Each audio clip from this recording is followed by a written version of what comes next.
Howdy, all of you delicious people. I'm here today to review Indiana Jones and the Raiders of the Lost Ark. So, I would have to immediately go on and say that beyond what I'm to grade this movie, beyond what I'm to say here, you can't help but go on and say that this movie is iconic. That, of course, a lot of people, through that very first early scene of this film, had tried to copy and paste and do identically what, of course, Indiana Jones does in the early stages of this movie. Going on and having Weird Al parody this scene, of course, in his UHS film, or VHS film, UHS, his, of course, the Weird Al movie at some point. Also we have him kind of recreating a lot of scenes that are kind of copied and pasted from a lot of films, but still. We can't help but go on and have at some point where everybody wants to kind of do that kind of temple scene with all the traps and all the stuff when they, of course, are to go on to do an archaeologist kind of film. And you can't help but go on and say that Indiana started a archaeologist kind of adventure film. The one thing that I want to take away from this movie, and what immediately got me probably less interested in Indiana Jones, because this is the first time I've ever gone on and reviewed an Indiana Jones film, Steven Spielberg was at some point wanting to try and do a James Bond film.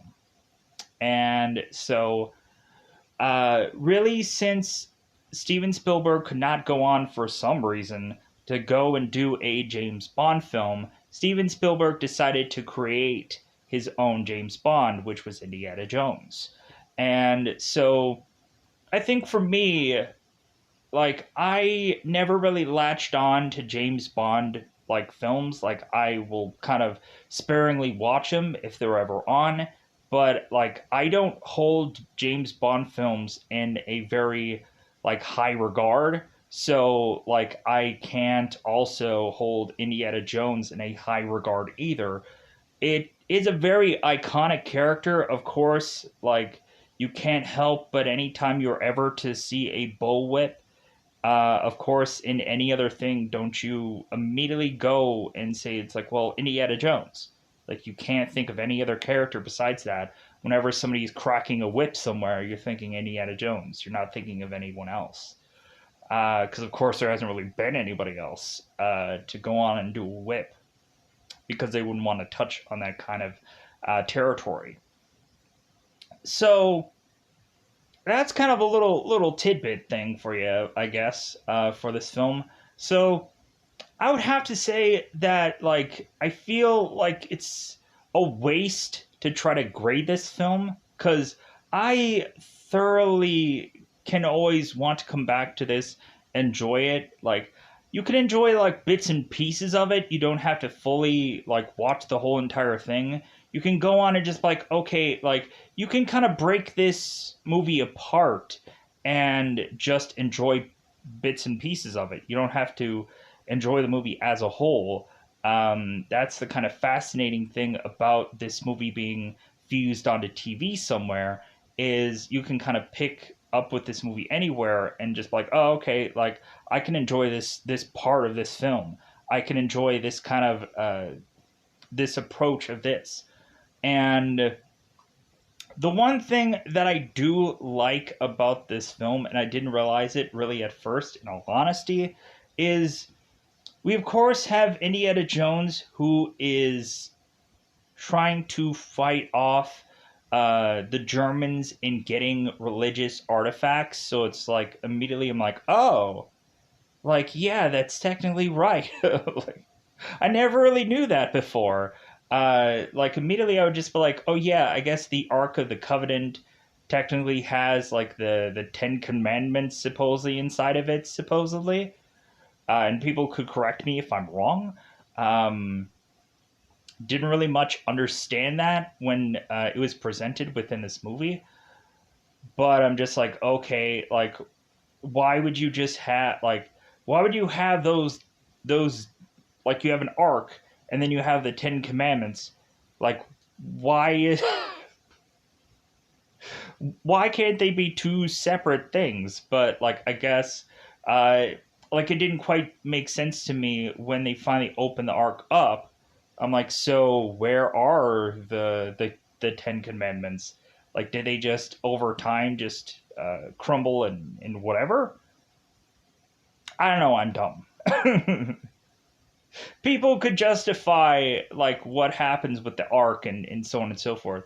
Um, but I don't know. Like I heard the words like Ten Commandments, and I heard Ark of the Covenant, or Ark of the Ark, and I was like, okay. So yeah. Um, so before I get way too ahead of myself, I had fun with this movie. There might be parts where I was not smart enough to understand all of it, but uh, I got to thoroughly enjoy this movie. And of course I would because like can you like really just hate a Indiana Jones movie? Especially if there's a crystal skull that goes into it weirdly bizarrely and you know what the funny thing is? I can't help but like now that I've seen Crystal Skull and now that I've seen this movie in its completion because I never bothered to watch this movie in its completion before, I went on and I'm like, you know what? Like, Raiders is a lot like Crystal Skull in a lot of ways. Like, it feels very similar to that. Oddly, I think there's a purpose for that, but it is what it is.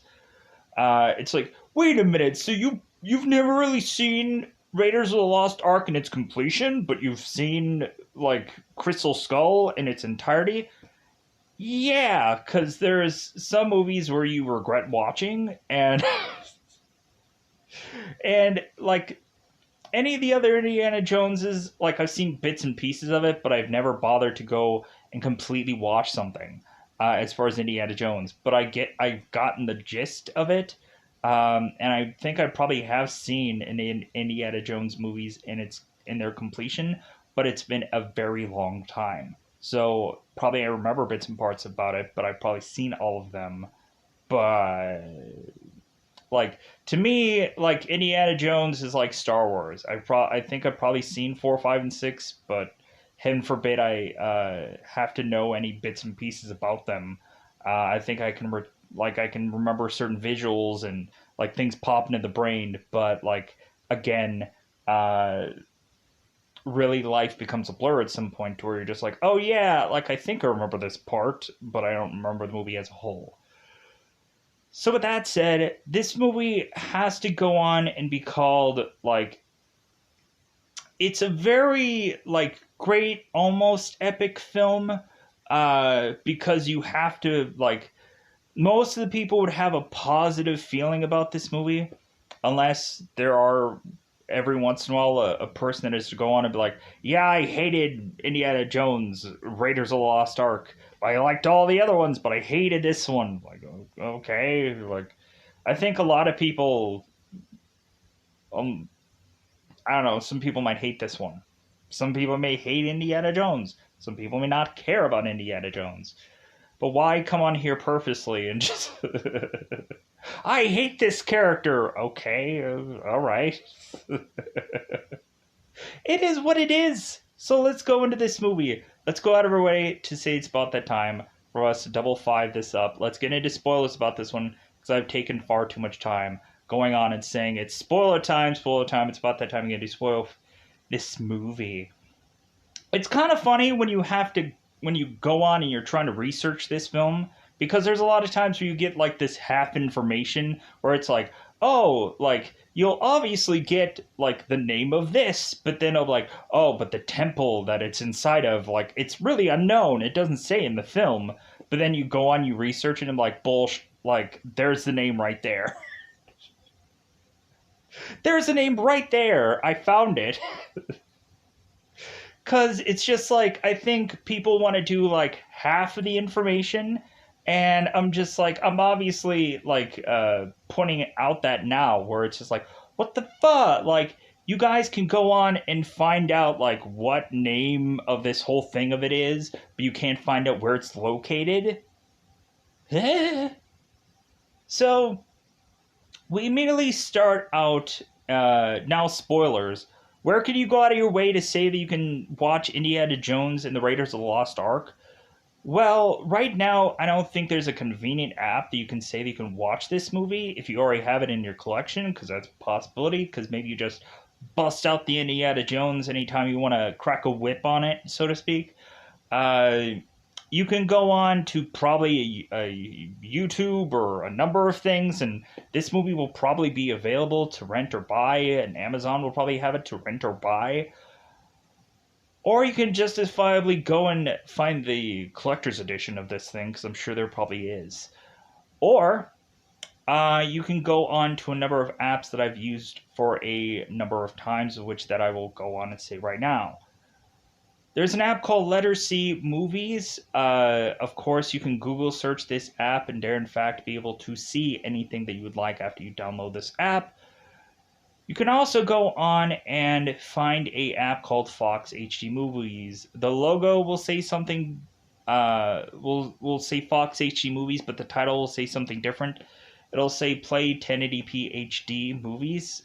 So go out of your way to say that you can download both those apps off of Google search and be able to say that you can see anything. You can also go on to a Google Play Store search and search the word TV Crush, but you'll only be able to find one Indiana Jones movie in TV Crush, and that'll be like the Crystal Skull. You really want to just ruin your life by seeing that movie again? No offense to an Indiana Jones movie, but that Crystal Skull movie is just, man, why did I watch that? It was just a combination of like, I don't like this character, I don't like this kind of approach.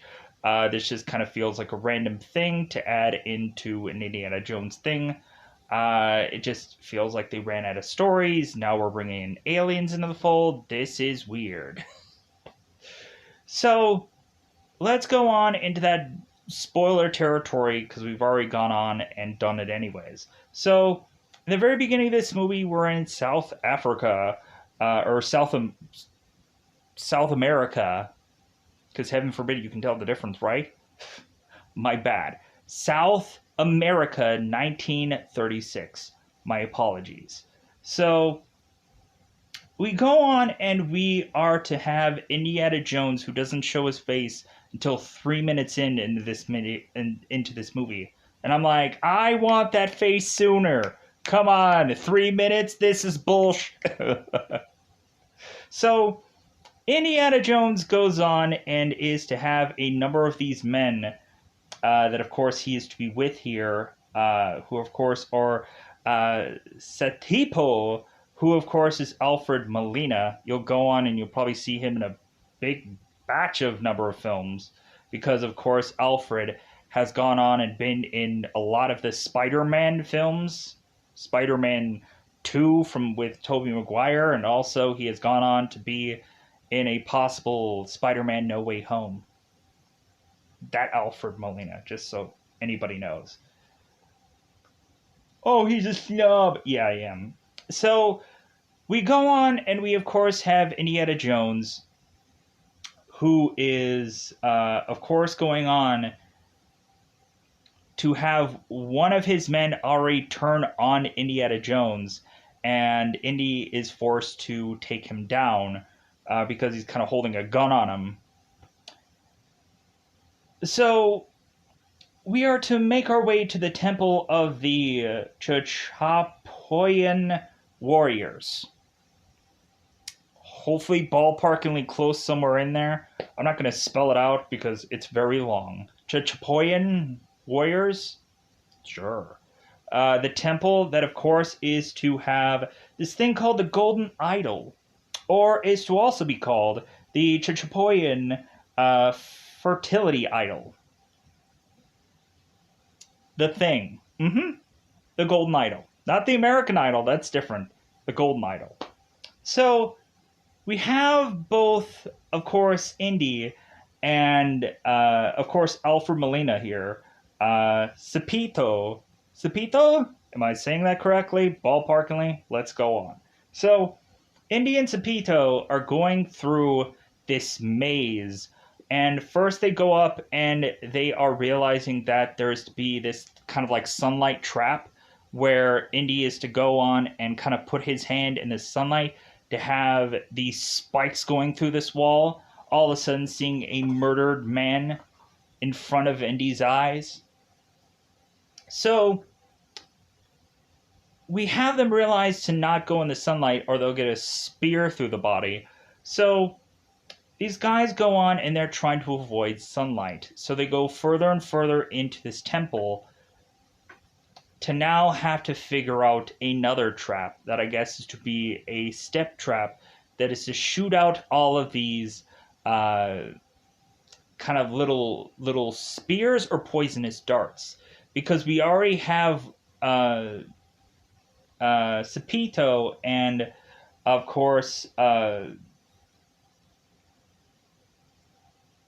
one of the men that he's with that are to pull out this poisonous dart from this tree. Just be like, like it seems like these guys have been here for a while. We should be worried. So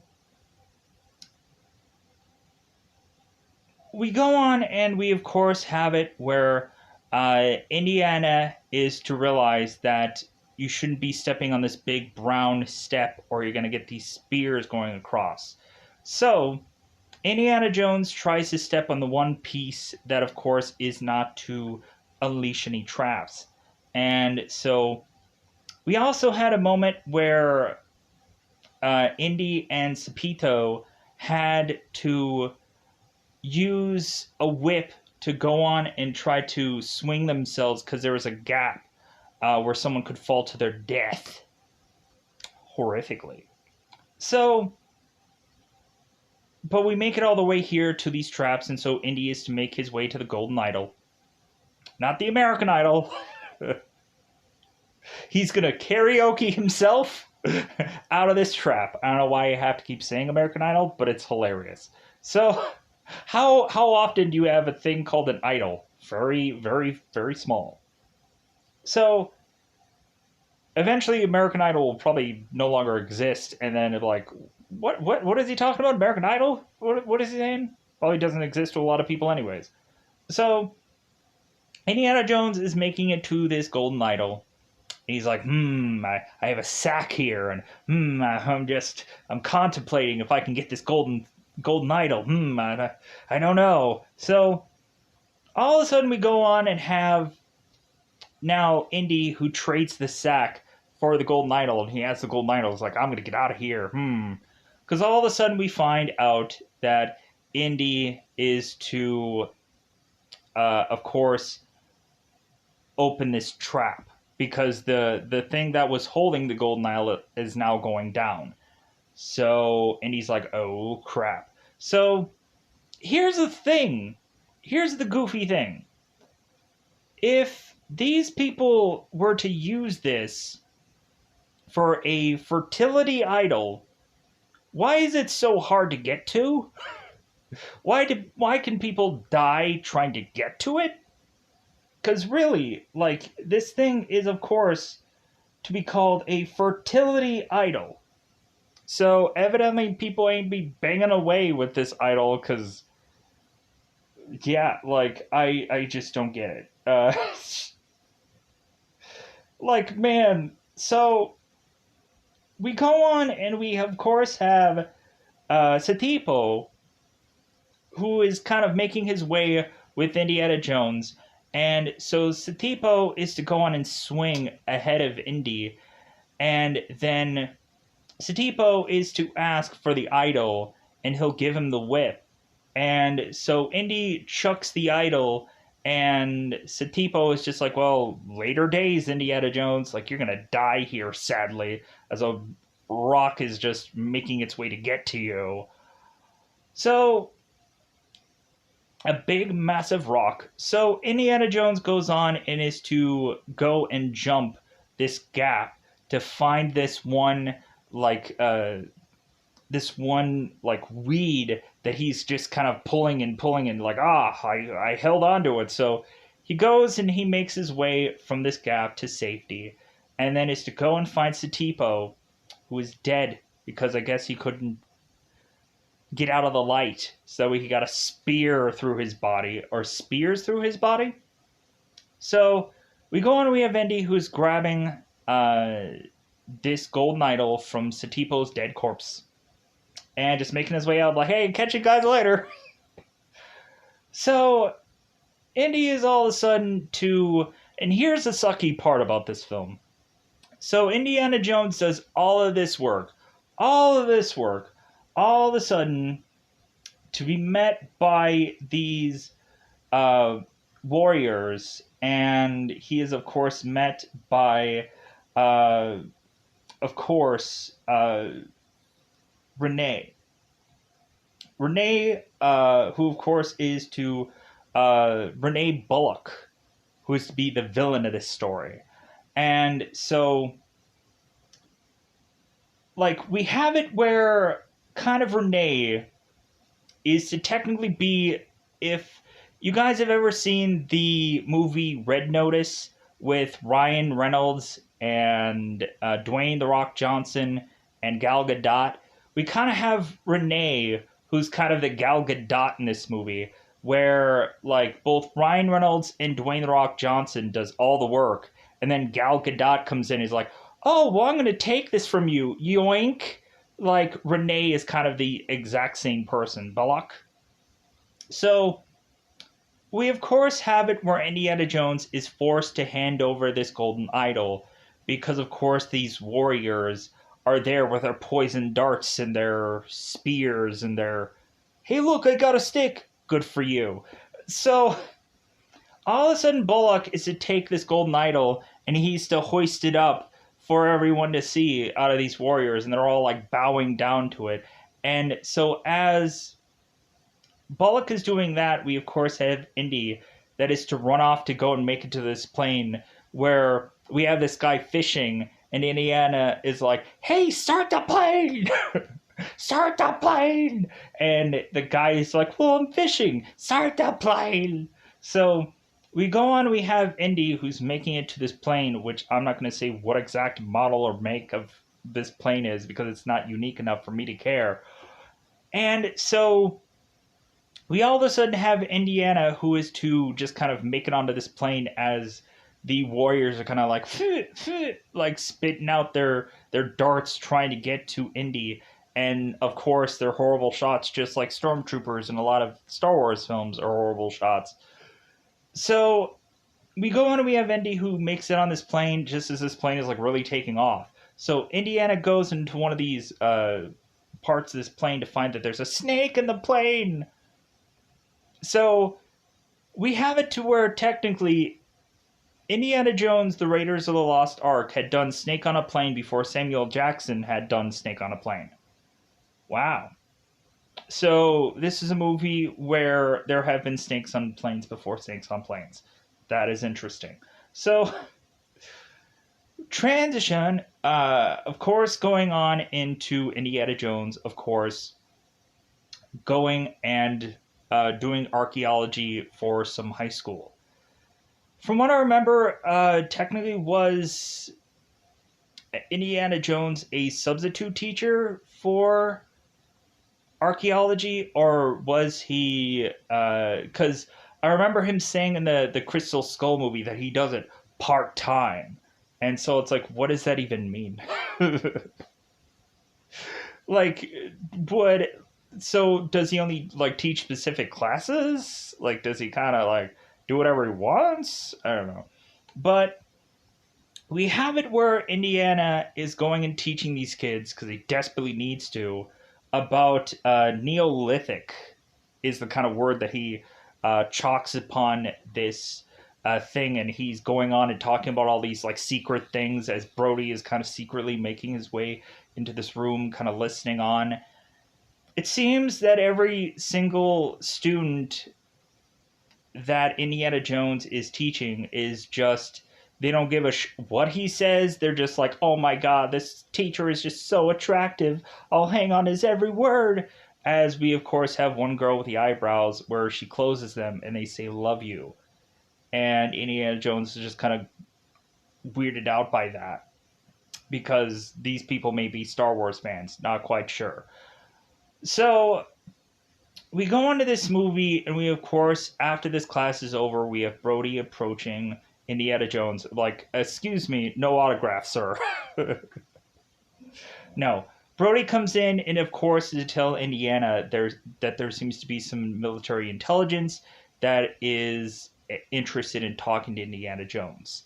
And we have Indiana that is giving Brody some artifacts of which that he is to find for him to possibly sell to some museum somewhere because he is to be just so deflated because he's like, man, I had the golden idol right in my hand, like right in there, like yeah, I had it. And Brody's like, well, sucks to be you because you don't have it. So what else do you got for us? So we go on, and we of course have Brody and Indiana Jones who meet with some military intelligence. One guy who, of course, is to be named Colonel Musgrove and Major Eaton.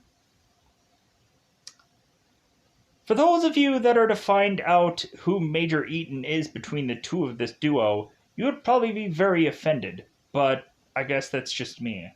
I'm kind of offended by that also. I'm just like, what the fuck? Like, what? You had to gotta get the bigger guy an offensive name, thinking that this guy wouldn't have a anybody would go on and check this out. What the fuck? So, anyways, we have it where we have this military intelligence guys that actually have names in this movie. Very impressive. So, we of course have Indiana Jones that's going on and talking with these guys, and the first thing that they of course are to ask him, it's like, well, hey, like, have you spoken to Professor Ravenclaw?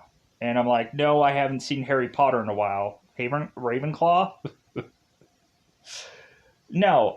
Indiana Jones is go on and say that it's like, no, I haven't talked to Professor Ravenclaw in a very long time. We had a falling out, so on and so forth. So we have these two military intelligence men that are going on and telling us that they had gotten some message, seemingly from Cairo to Berlin, having some secret message being sent. And so they, of course, had sent a message, something about the city of Tanis, and talked about the Lost Ark.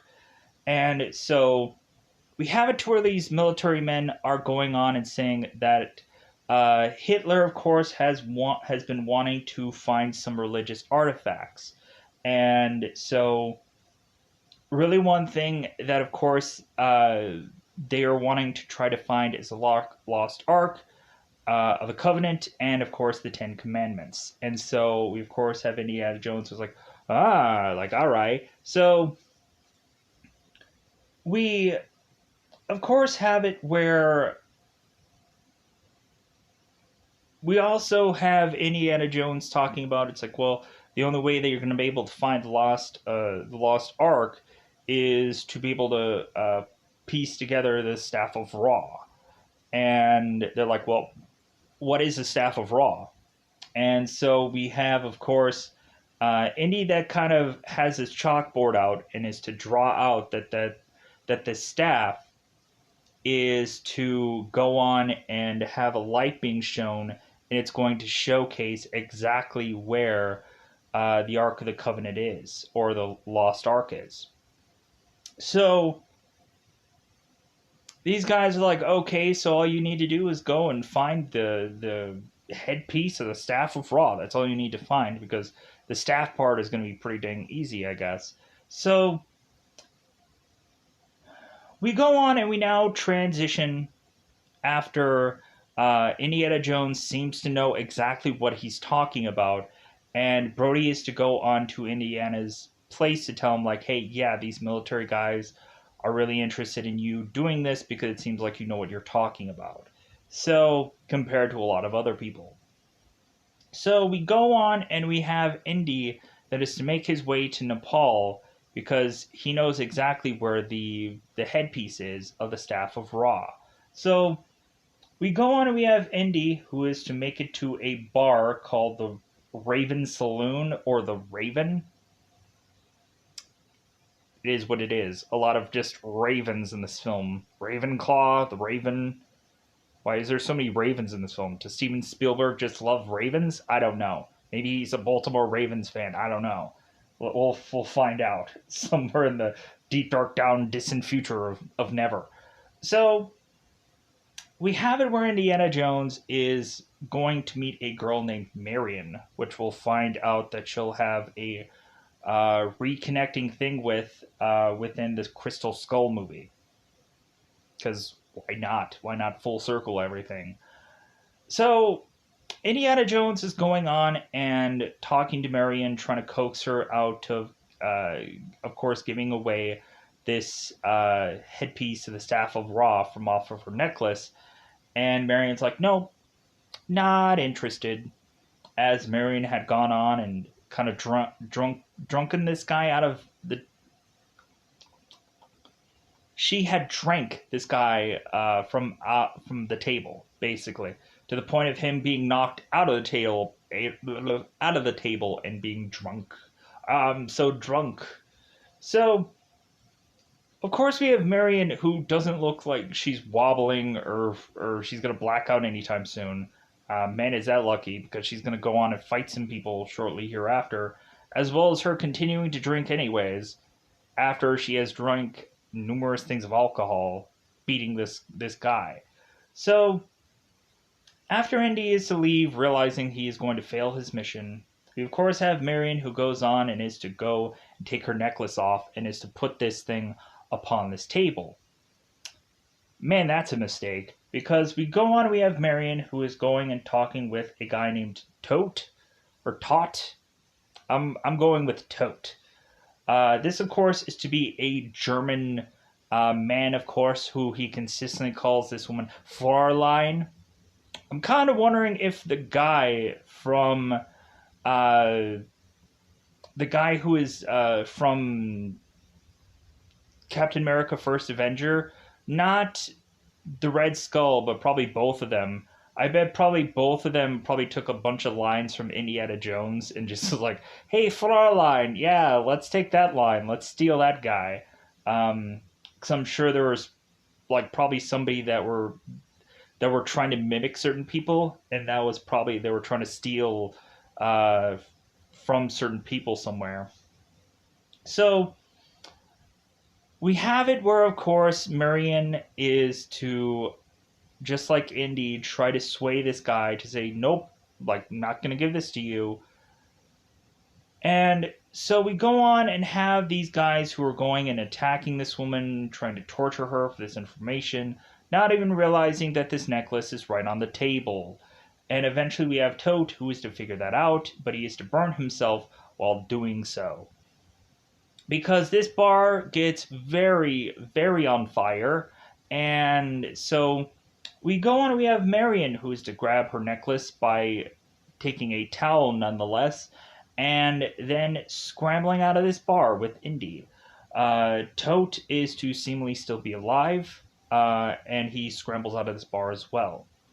We now have Marion that's telling Indy that she is willing to give up this headpiece for the money that Indy had promised, but until she gets paid, these two characters are both going to become partners. So, we go on and what is all this? Oh no, I already did all that. So, I was like, what is this? Oh yeah, I already said all that anyways. So, we transition both Indiana Jones and Marion to Cairo, where they are, of course, going to meet with Salam, who, of course, is John Rhys-Davies, who, of course, a lot of people probably know him from Lord of the Rings. I would probably know him from Sliders, weirdly, because I just want to stubbornly just keep selling that show for some odd reason. And a lot of people are like, yeah, that guy was never on whatever. I'm like, okay, great. Fantastic. So we go on to Cairo, where, of course, we're going to have it where, like things aren't going to go like so easy for Indiana Jones and Marion, and everything's going to be solved, uh, and everything will just work out for Indiana Jones. Oh no, because Renee Bullock still has to go and hook his claws into Indiana Jones at every time when it seems that Indiana Jones everything is working out great. Renee is to come and swoop in and be like, "No, I know where you are. You can't escape me, Indiana Jones. You can't escape."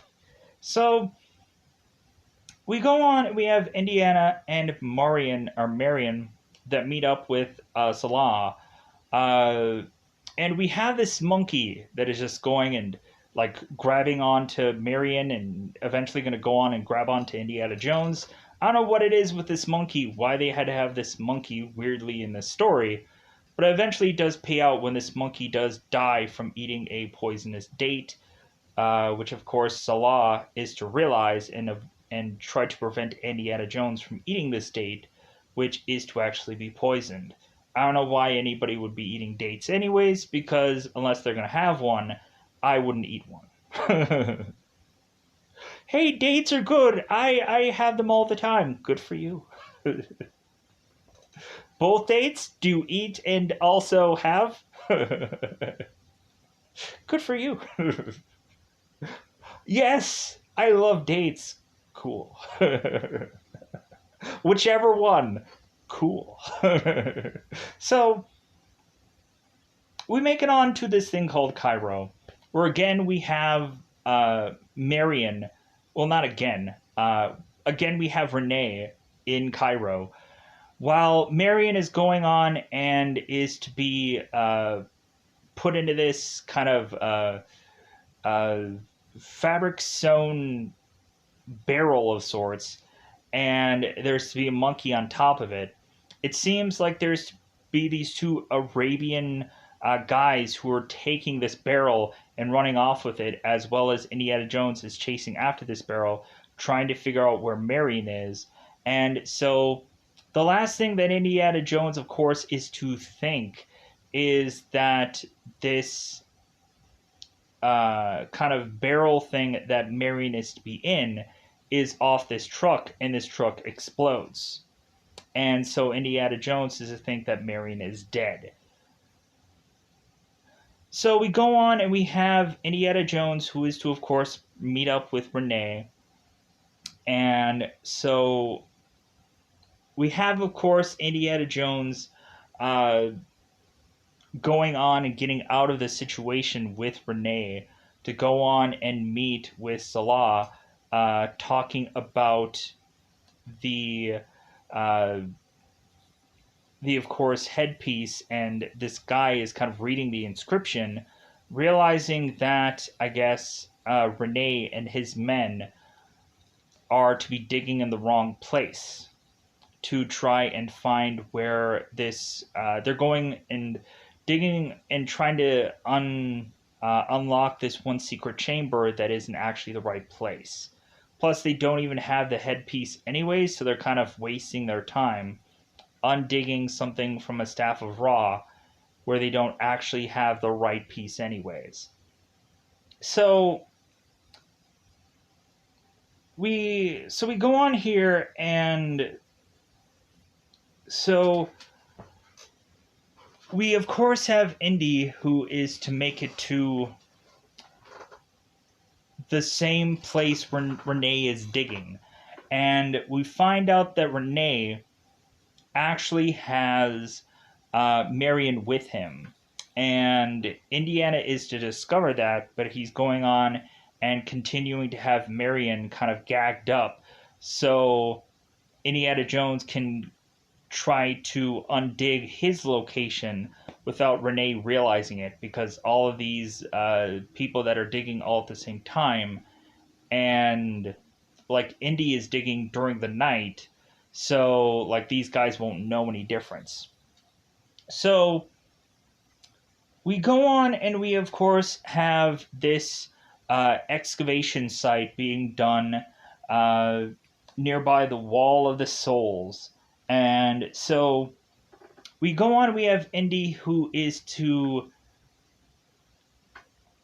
of course, dig out with a number of Arabic people, dig out this one door to open this secret chamber, and then he is to use a rope to go down it, which he all of a sudden realizes that there is a number of snakes that are all to be in this secret chamber that, of course, he is in. So while that's going on, we have Renee, who's kind of having fun with Marion, going on and getting drunk with her, telling her to put this dress on, and of course, Marion is to oblige with that.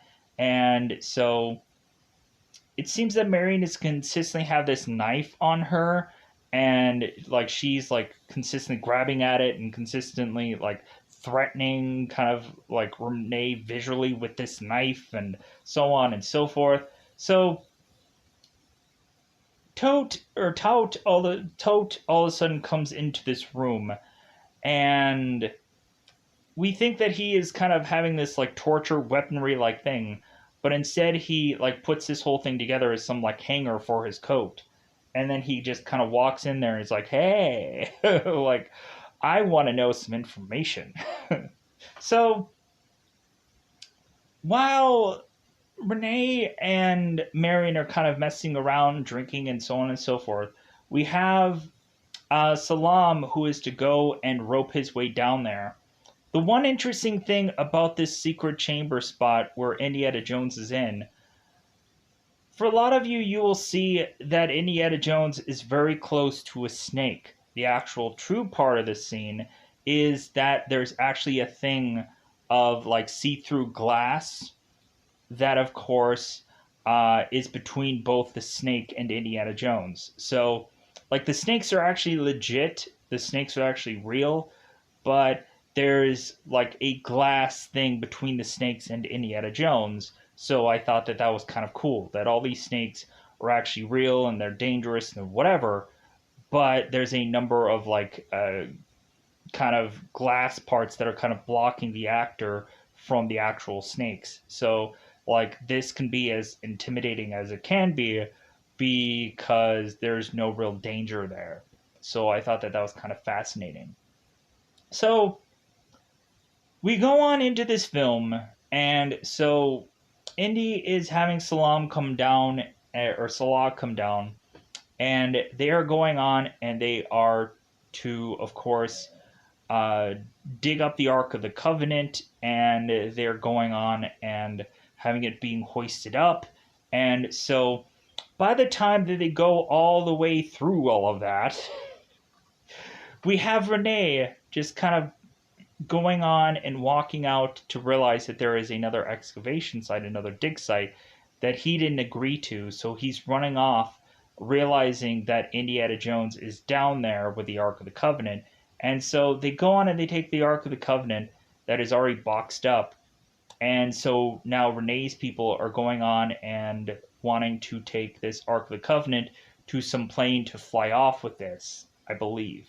So we, of course, have it where now Indiana Jones and Marion are stuck in this secret chamber, this little place. So, as Indy had gone on and been in another secret chamber to go on and try to use the Staff of Ra to locate exactly where he's supposed to go.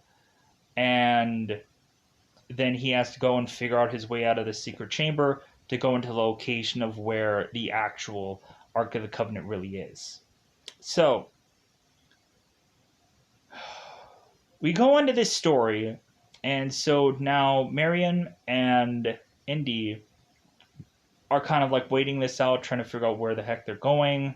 And so we see that Indy is to spot this little wall that has a bunch of snakes just kind of coming out of it. And so Indy is taking this statue that looks like a statue of Anubis. If those of you who are to know Egyptian stuff, this looks like Anubis to me, but I could be wrong. And Indy is kind of rocking this Anubis statue back and forth to break off the legs and so on and so forth, to have it go crashing into this part of the wall, which of course is to have both Marion and both Indy kind of make their way through this statue into this spot where there is going to be a number of skeletons that Marion is to find and be frightened by. As if this is to be like the one Ghostbusters 2 scene where all of a sudden Winston is to all of a sudden see all these heads on these pikes and he's like going same kind of scene.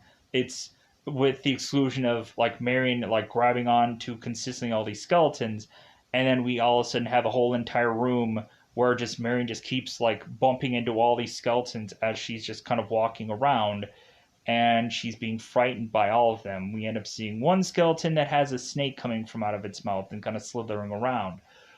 So,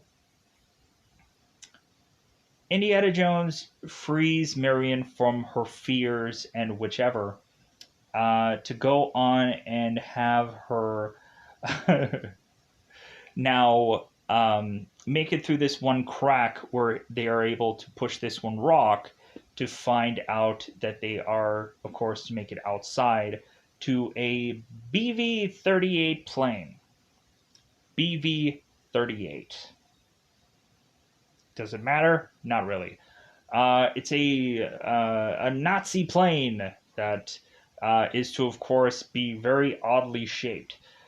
So we go on, we have Indy who's trying to make it to this plane because I guess maybe there's a possibility that these guys are to try to transport the Ark of the Covenant to be on this plane. So Indy is wanting to go on and try to take this plane down. And so we, of course, have Indy who is to be stopped by this big, massive man that is to be, in all rights, almost twice the size of Indiana Jones.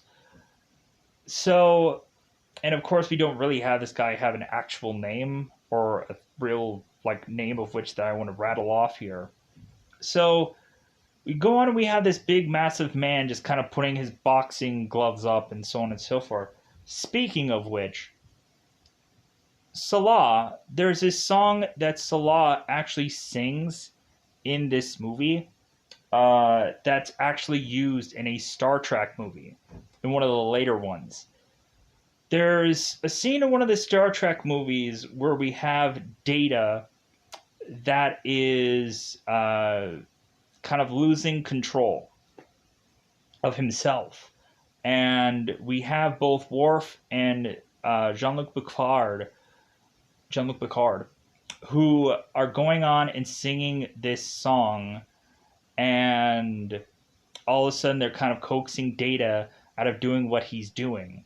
And that same song that Salah was singing was the exact same song that was used in that Star Trek movie, trying to coax Data and try to give him some kind of memory of some little play that he was doing before he went off on this mission. And so, like it was a boxer song, so it was "Get ready for a knockdown blow." I don't know how I remember this, but I do at some points. But anyways, so back to the story, because speaking of boxer, so we have, of course, Indy who is going and fighting this guy twice his size, and eventually he goes and kicks him in the nuts, and then goes on and is to have this guy go and get shredded by this propeller. We don't really see it, we just kind of see a splattering of blood. So Marion is kind of stuck in this plane trying to figure out how to be able to get out of it. And so Indy is to shoot the door off so that way Marion can get out of this plane. So we push on from this scene to have the Germans decide to, I guess, truck this arc and so we have Indy, who's on this white horse, just galloping after these trucks. And so we, of course, have it to where Indy, coincidentally, is to pick the one truck that has the Ark of the Covenant in it. So we have Indy, who jumps onto this truck and is to now make it to the front of the truck, where, of course, he is to go and punch and beat the crap out of any number of the people that are inside the front of the car. Kind of really impressive spots where it feels like Indiana is actually taking these punches here, and it looks like he's legitimately getting hit. It looks really good. Um, so Indiana is going on, and of course, like kind of booting these guys out of this truck.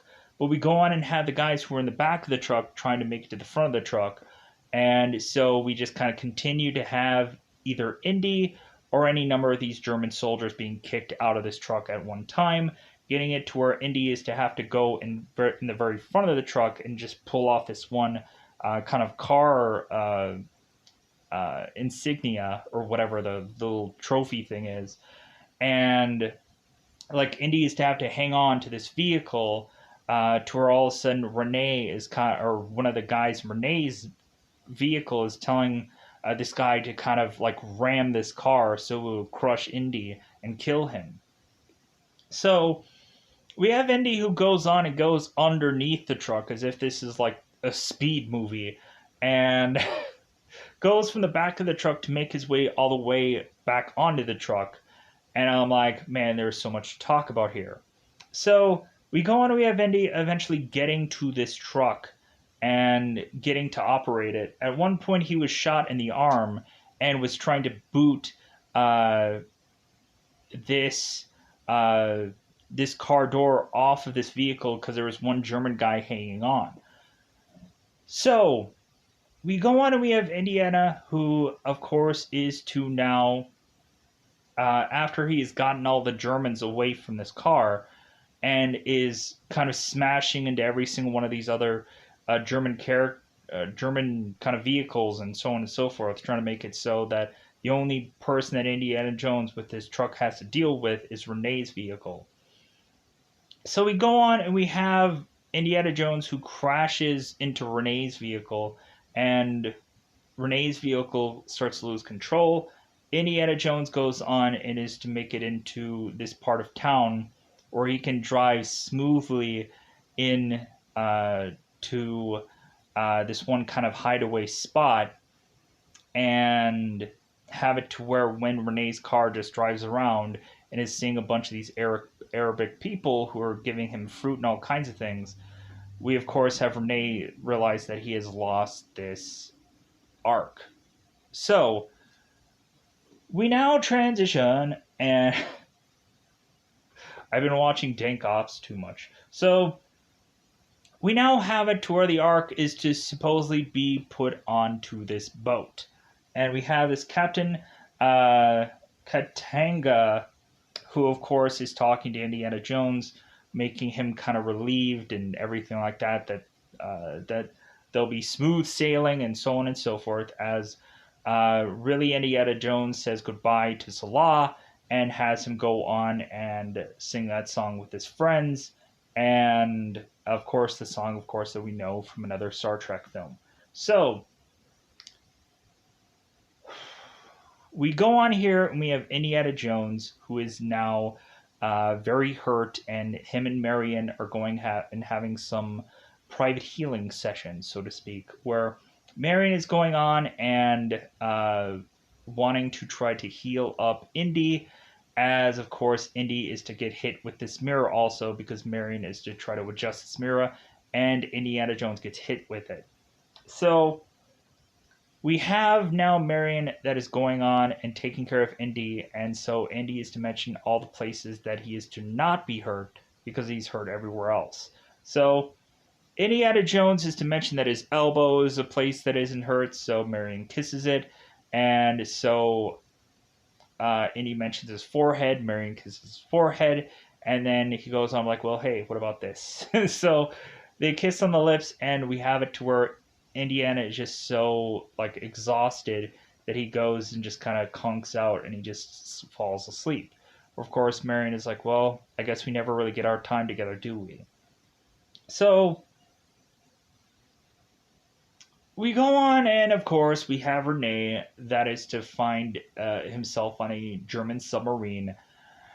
And so we go on and have Renee make it onto this ship. And so supposedly Indiana Jones is supposedly dead by Captain Katanga mentioning that, oh yeah, I killed him. He's dead. Like we took care of him. So Indiana Jones isn't actually dead. He's just hiding away, waiting his time. So we go on and have Renee, who is going off onto this sub, and so we have Indiana Jones, who is to make it onto the submarine and kind of follow these guys to where they are of course going. So, which kind of leads us to Indiana Jones going and finding this one, I guess, like torpedo torpedo submarine housing spot, something. I don't know what exactly these are actually called. The place where you can call a submarine home. So we have Indiana Jones that's going on and beating up some German soldiers to try to get their outfits, but it seems like the first guy that he beats up, the outfit doesn't fit. We of course have one guy who is going on and like seeing Indiana Jones in this gear, and he just starts beating up this guy, and I guess is possibly going to actually find a coat that actually fits.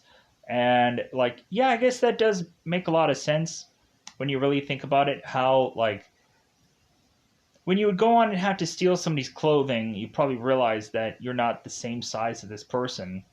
And there's a lot of times where you would go on and have certain people beat up certain people, and the clothes would fit perfectly. And I'm like, wait a minute, like that doesn't make sense.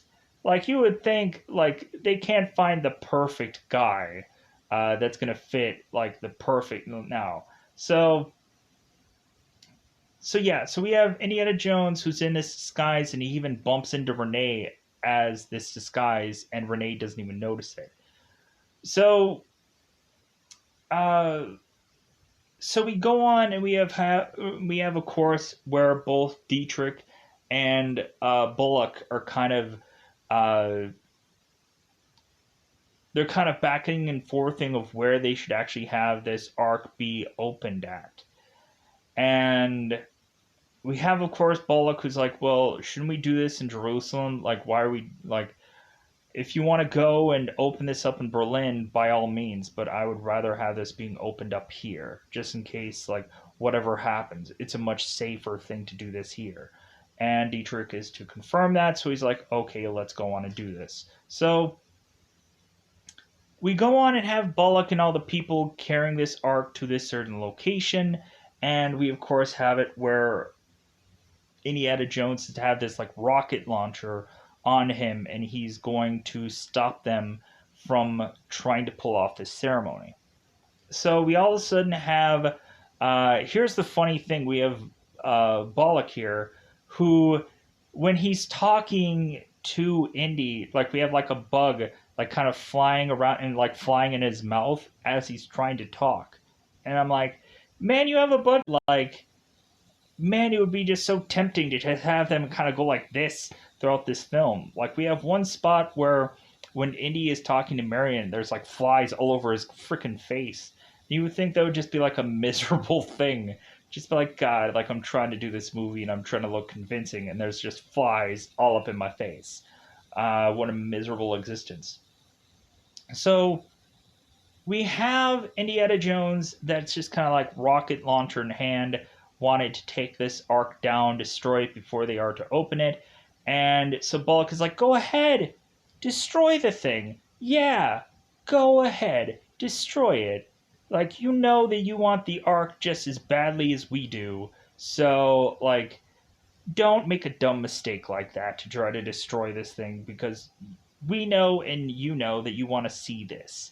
Like, you want to see this being opened. So, you're wasting your time, Indy. Like, come on. So, we have Indy that gives up his rocket launcher and is to go with them, even though he's going to be tied up to Marion. to have them go on and see this arc being opened. So we now have this arc, of course, being opened, and we eventually just see that all these spirits are coming flying out of this thing, and we of course have Indy who tells Marion, it's like, well, hey, whatever you hear or whatever, like just close your eyes, just don't do anything, but like keep your eyes closed. And so we have a robot chicken scene that goes on and makes fun of Indiana Jones and Marion, uh, where we have the ghost kind of playing with Indiana Jones and Marion, and I think that was kind of funny. You can probably find it somewhere. I'm sure you probably could find a robot chicken thing, unless you want to just figure out which skit it is. But I don't know. But yeah, Robot Chicken covers that weirdly. I don't think it really covers much of Indiana Jones stuff, but every once in a while you'll find like a Harrison Ford, Armageddon, weird Aerosmith kind of thing at some point. But anyways, pushing on. So we of course get the iconic scene where like Dietrich, Tote, and Renee are getting their faces melted, and these ghosts are coming in, and it feels like they're all nice and friendly ghosts, and all of a sudden they go on and they kill everybody, and they're like, "Rah!" And they're like, oh no, oh no.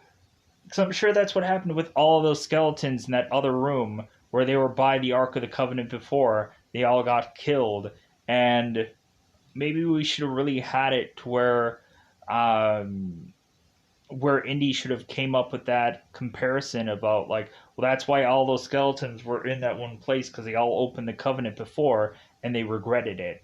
Um, so we have it to where all these Germans are getting killed. They're either getting like freaking like laser, like electric lasers being like shot through their chests and all kinds of things. There's a lot of electrical light shows going on here. Like eventually we're getting some electrical things like exploding and all kinds of stuff, lights being busted and whatever. So we go on and have this arc conveniently closing upon itself after all the ghosts are kind of done sucking all these souls, and they close back up the covenant. And so we transition after this to have Indy going on and talking to military intelligence, and they're going on and saying it's like, well, like thank you, Indiana Jones, for giving us this Ark of the Covenant. Here's your pay for doing all this. And like you would think like Indy would be getting like $1 million. I'm like, dude, I can retire. I don't have to do any more of these things because I just found like a deadly weapon. But I'm sure he was only paid like what, probably like 10 grand or some like measly like thing of money that like when really looking at it now, it's like, man, I should have asked for like some decent quiche. I should have really asked for like $250,000 or something like that. I should ask for a pretty decent payout. But I'm sure Harrison Ford may have gotten a pretty decent payout with this film, so we'll figure that out. Anyways, so maybe not, because there's some times where it's like, man, what they got paid to do this movie and how iconic it is, man. But I'm sure they might be getting some kind of royalties or something like that afterwards, maybe. There is probably a reason why Indiana or Harrison Ford is kind of bringing back all of these things to just try to continue to find some merchandising opportunities and so on and so forth. But anyways, so we have Harrison Ford who's talking to these military intelligence people, and they're going on and telling him it's like, well, this arc is going to be investigated by top men, and Indiana Jones is like, who? And they're like, top men. And we of course have at one point before where we had it where a Family Guy episode was to kind of rip off this ending and was to put some created thing into some place somewhere, like we do at the end of this movie. And so Indy is kind of walking off, kind of defeated, and so all of a sudden Marion is like, "Hey, like, what's the news? Like, did you get a good did you get any good news from that arc about the arc?" And so Indiana Jones is like, well, yeah, like they don't know what they have. They're just gonna store it away somewhere. I'm like, well, yeah, because every time you open it, it freaking kills people. What benefit of like, yeah, we gotta crack open this bad boy to figure out the secrets? No, lock that bad boy up. All it has is like sand in it. As like Dietrich is to grab into that thing of sand and just like yeah, all it has is sand and death in here. Wow, that sucks. So so yeah, we just have it to where both Indiana Jones and Marion are to walk off hand in hand and eventually go on to their happy ending where we won't see them again until Crystal Skull. We're gonna go on and have some reason where Marion is just slap Indy for another time, just like, hey. But Indy really needs to figure out how to settle down, or eventually need to reboot itself and have a much younger Indiana Jones. Who would anybody think would be a really good young Indiana Jones? A lot of people are going and saying that it's like, well, like Chris Pratt would make a really good Indiana Jones. I'm like, I don't know. Like, I would think if you would want to have somebody who actually looked like Harrison Ford, I would probably go with Bradley Cooper. Like, I think that's like a really interesting approach to Indiana Jones, and they look very similar if you kind of like put picture to picture next to one another. They look very similar. I don't know if Bradley would want to go on and do Indiana Jones, but I think it'd be like, heck yeah. Like, if they're gonna go and reboot it, because I don't see like Indiana Jones passing the torch to Shia LaBeouf. I just don't. And I don't feel like Harrison Ford should just continue to keep trying to do these Indiana Jones movies. It doesn't make sense anymore for him to try to continue to do these, even though I'm sure like it can go on and kind of do a passing the torch thing where we can have it to where like Indiana Jones could be like the Sean Connery character, and and Bradley Cooper could be the Indiana Jones character, kind of passing off that kind of torch thing. Like they can go on and do that. I would love that. I think that would be cool. Um, but like I don't know. We'll have to see what they do with Indiana Jones because I'm assuming they're probably gonna crank out like if they're doing another freaking Lord of the Rings thing. Because how many freaking many of those do we have to keep popping out? Good grief. What a huge disappointment to just see that there's another Lord of the Rings thing that they're trying to do. I have no interest. I've seen Hobbits and I've seen the Lord of the Rings and I'm done. Like I'm done with that. It's basically they're trying to pull a Star Wars where it's like, oh no, like you want to see more of this? No, I don't. Like they can keep popping out those video games, those mobile games, and all that stuff, but I don't know. I just don't feel like they'll give that world justice. So that's my feeling about Lord of the Rings.